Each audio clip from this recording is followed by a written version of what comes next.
የኢትዮጵያ አየር ኃይል ታሪክ ሰራ። የጤና ባለሙያዎች በጠራራ ፀሐይ ተረሸኑ። ትራምፕ የመጨረሻውን ትዕዛዝ ሰጡ። ሰበር ዜና የአስመራ ሰማይ በድንገት በጭስና በእሳት ተሸፍኗል።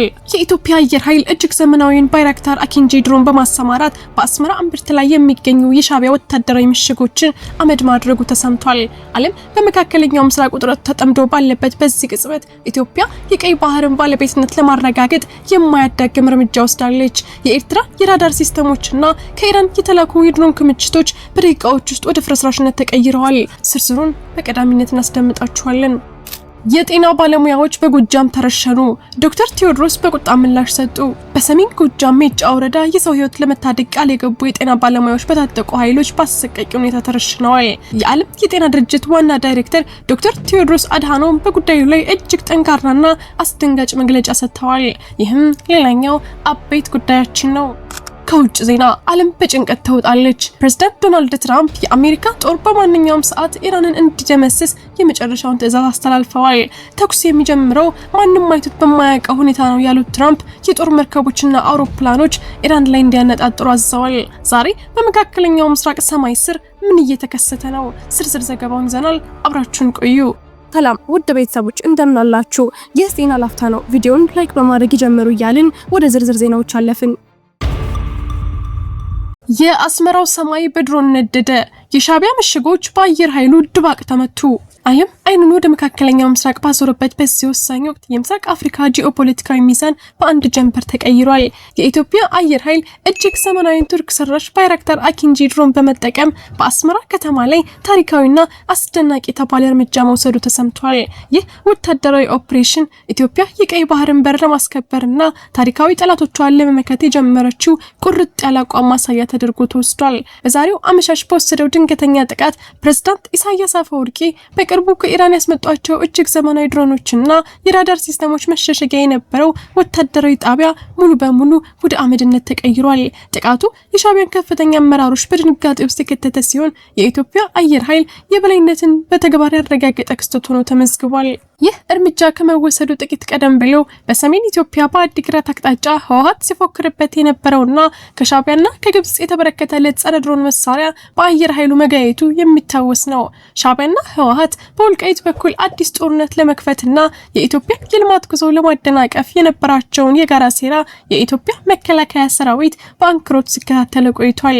ዛሬ በአስመራ ላይ የተፈጸመው ኦፕሬሽን የጠላት ዝግጅት ገና ሳይጀመር ለማክሸፍ የተካሄደ ቅድመ መከላከል ጥቃት እንደሆነ ተነግሯል። በከፍተኛ ቴክኖሎጂ የታገዘው አኪንጂ ድሮን ያለምንም እንቅፋት የአስመራን ሰማይ ሰንጥቀው በመግባት ኢላማዎቹን በትክክል መምታቱ የኤርትራን የአየር መከላከያ ደካማነት ለዓለም አጋልጧል። የኢትዮጵያ መንግስት ስለ ሁኔታው እስካሁን በይፋ የሰጠው መግለጫ ባይኖርም የምስራቅ አፍሪካን ፖለቲካ የሚከታተሉ ዓለም አቀፍ የዜና ተቋማት ግን ዘገባውን በስፋት እያስተጋቡት ይገኛሉ። እንደ ተንታኞች ገለጻ ይህ ጥቃት ኢትዮጵያ በቀይ ባህር ቀጠና ያላትን የአውራነት ሚና የሚያረጋግጥና በአሜሪካና በእስራኤል ዘንድ ያላትን ወታደራዊ ተሰሚነት ከፍ የሚያደርግ ነው። በተለይም ኢራን ለኢትዮጵያ የሰጠችውን የቀይ ባህር እውቅና ተከትሎ የተሰነዘረው ይህ ጥቃት ኢትዮጵያ ጥቅሟን ለማስከበር ማንኛውንም ዋጋ ለመክፈል ዝግጁ መሆኗን ለዓለም ያሳየችበት ታላቅ ወታደራዊ ድል ተደርጎ ተቆጥሯል። ሻዕቢያና ግብጽ በኢትዮጵያ ላይ የሸረቡት የጦርነት ድግስ አሁን ወደ ራሳቸው ደጅ መመለሱ የቀጠናውን የኃይል ሚዛን ሙሉ በሙሉ ቀይሮታል። እርሱም በዚህ መረጃ ላይ ያለውትን ማንኛውም ሀሳብና አስተያየት በኮሜንት ሴክሽን ላይ እንዲያጋሩን እየጋበዝን አሁን በቀጥታ ወደ ቀጣዩ ዜና እንለፍ። በሰሜን ጎጃም የሶስት የጤና ባለሙያዎች ህይወት በአሰቃቂ ሁኔታ አለፈ። ዶክተር ቴዎድሮስ አድሃኖም ፍትህ ጠየቁ። በአማራ ክልል ሰሜን ጎጃም ዞን ሰሜን ሜጫ ወረዳ ውስጥ በመጋቢት 24 ቀን 2018 ዓመተ ምህረት የተፈጸመው አሰቃቂ ድርጊት መላውን የጤና ዘርፍና የሰብአዊ መብት ተሟጋቾችን በከፍተኛ ድንጋጤ ውስጥ ጥሏል። ሰላማዊ ሰዎችንና የሰው ህይወትን ለመታደግ ሌት ተቀን የሚለፉ የጤና ባለሙያዎችን ኢላማ ያደረገ ጥቃት ተፈጽሞ 3 ንጹሃን ዜጎች በታጠቁ ኃይሎች በጥይት ተደብድበው መገደላቸው ተረጋግጧል። ይህ ክስተት በክልሉ እየተስፋፋ የመጣውን የጸጥታ መበላሸትና በጤና ባለሙያዎች ልጆች ላይ የተጋረጠውን ከፍተኛ አደጋ ቁልጭ አድርጎ የሚያሳይ ሲሆን የዓለም የጤና ድርጅት ዋና ዳይሬክተር ዶክተር ቴዎድሮስ አድሃኖም በጉዳዩ ላይ ያላቸውን ጥልቅ ሐዘንና ቁጣ ገልጸዋል። እንደ ወረዳው መረጃና እንደ ዓይን እማኞች ገለጻ ከሆነ ህይወታቸው ያለፈው ባለሙያዎች መካከል ሁለቱ በሰሜን ሜጫ በሚገኘው አብዮት ፋና የመጀመሪያ ደረጃ ጤና ጣቢያ ውስጥ በነርስነትና በተለያዩ የጤና አገልግሎቶች ህዝባቸውን ሲያገለግሉ የነበሩ ሲሆን ሶስተኛው ባለሙያ ደግሞ በግል የጤና ተቋም ውስጥ በተመሳሳይ የሕክምና ሙያ ላይ ተሰማርተው የሚገኙ ነበሩ። እነዚህ ባለሙያዎች የፖለቲካ ልዩነት ሳይገድባቸው የሰው ልጅን ህይወት ለማዳን ቃለ መሐላ ፈጽመው በሚሰሩበት ወቅት እንዲህ ያለ አሰቃቂ ጥቃት ሊፈጸምባቸው መቻሉ ድርጊቱን እጅግ ዘግናኝ ያደርገዋል።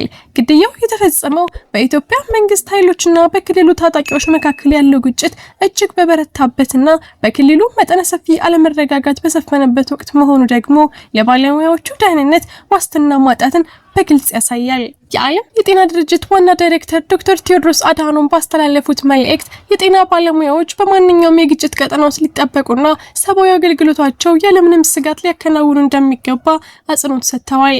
የጤና ባለሙያዎች ኢላማ መሆን የለባቸውም ያሉት ዶክተር ቴዎድሮስ ይህ ጥቃት ተከትሎ ገለልተኛ የሆነ ዓለም አቀፍ አካል በአስቸኳይ ምርመራ እንዲያደርግና ገዳዮቹ ለሕግ እንዲቀርቡ ጥሪያቸውን አቅርበዋል።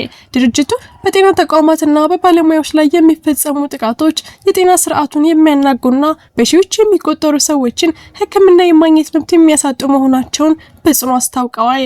በአሁኑ ወቅት በሰሜን ጎጃም አካባቢ ያለው ውጥረት አሁንም እንደቀጠለ ነው። የጤና ተቋማትና ባለሙያዎች በስራ ላይ እያሉ የሚደርስባቸው ተደጋጋሚ ጫናና ግድያ በአካባቢው የሕክምና አገልግሎት እንዳይሰጥ ስጋት ፈጥሯል። ይህ አሰቃቂ ግድያ በክልሉ ብቻ ሳይሆን በመላው ሀገሪቱ በሚገኙ የጤና ባለሙያዎች ዘንድ ከፍተኛ ስጋትና ቁጣን የቀሰቀሰ ሲሆን መንግስትና የሚመለከታቸው አካላት የባለሙያዎችን ደህንነት እንዲያረጋግጡና መሰል የጭካኔ ድርጊቶችን እንዳይደገሙ ጠንካራ እርምጃ እንዲወስድ ድምጾች እየተሰሙ ይገኛሉ። የዓለም የጤና ድርጅትም ክስተቱን በቅርበት እንደሚከታተልና ፍትህ እስኪሰፍን ድረስ ግፊቱን እንደሚቀጥል አስታውቋል።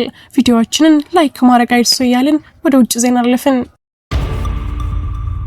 ትራምፕ ለኢራን የመጨረሻ ማስጠንቀቂያ ሰጡ። ከዚህ ቀደም ታይቶ የማይታወቅ ጥቃት እንሰነዝራለን። አሜሪካ ጦሯን በተጠንቀቅ ቆመች። የዓለምን የፖለቲካ ትኩሳት ወደ ላቀ ደረጃ የሰቀለ ሌላ ሰበር መረጃ ደርሶናል። የአሜሪካው ፕሬዝዳንት ዶናልድ ትራምፕ በኢራን ላይ እጅግ አስፈሪና ጠንካራ የሆነ ማስጠንቀቂያ ሰንዝረዋል። ፕሬዝዳንቱ በገዛ የማህበራዊ ሚዲያ ገጻቸው ባስተላለፉት መልእክት ኢራን ለትክክለኛው ስምምነት ሙሉ በሙሉ ተገዢ ካልሆነች ዓለም አይታው የማታውቀውና እጅግ አስከፊ የሆነ ወታደራዊ እርምጃ እንደሚጠብቃት በይፋ ተናግረዋል።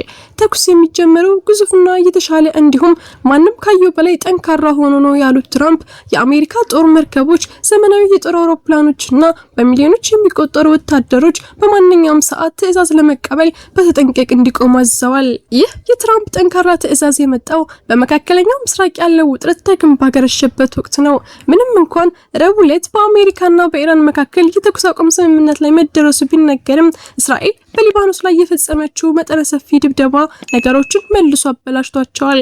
የሂዝቡላህ ከፍተኛ አዛዦችን ጨምሮ ከ180 በላይ ሰዎች በዚሁ ጥቃት መገደላቸውን ተከትሎ የኢራን አብዮታዊ ዘብ እስራኤል ጥቃቷን በአስቸኳይ ካላቆመች ጸጸት የሚያስከትል ምላሽ ሰጣለው በማለት ዝቷል። ትራምፕ ግን ለዚህ ዛቻው የሰጡት ምላሽ ቀጥተኛና ግልጽ ነው። ከዚህ ቀደም በከፍተኛ ደረጃ አቅሙ የተዳከመውን ጠላት ለመምታት አስፈላጊው ዝግጅት ተጠናቋል ሲሉ የኢራንን ማስፈራሪያ አጣጥለውታል። ፕሬዝዳንት ትራምፕ ኢራን የኒውክሌር ባለቤት እንድትሆን እንደማይፈቅድና የሆርሙዝ ወሽመጥ ላይ ለሚደረግ ማንኛውም ትንኮሳ ምላሻቸው የከፋ እንደሚሆን አስጠንቅቀዋል። ታላቁ ጦራችን መሳሪያውን ጭኖ ድልን እየጠበቀ ነው፣ አሜሪካ ተመልሳለች ያሉት ፕሬዝዳንቱ ኢራን ስምምነቱን ካላከበረች አሜሪካ ወደ ጦርነት ለመግባት ሰከንዶች ብቻ እንደሚቀሯት በማመልከት የመጨረሻውን ማስጠንቀቂያ ሰጥተዋል። ውድ የዜና ላፍታ ቤተሰቦች የሰዓቱ መረጃዎቻችን ያዳመጣችሁትን ይመስል ነበር። ስለተከታተላችሁን እያመሰገንን ቻናላችንን ሰብስክራይብ በማድረግ ቤተሰብ እንድትሆኑ እየጋበዝን በዚሁ ተሰናበትን። ጤና ይስጥልን።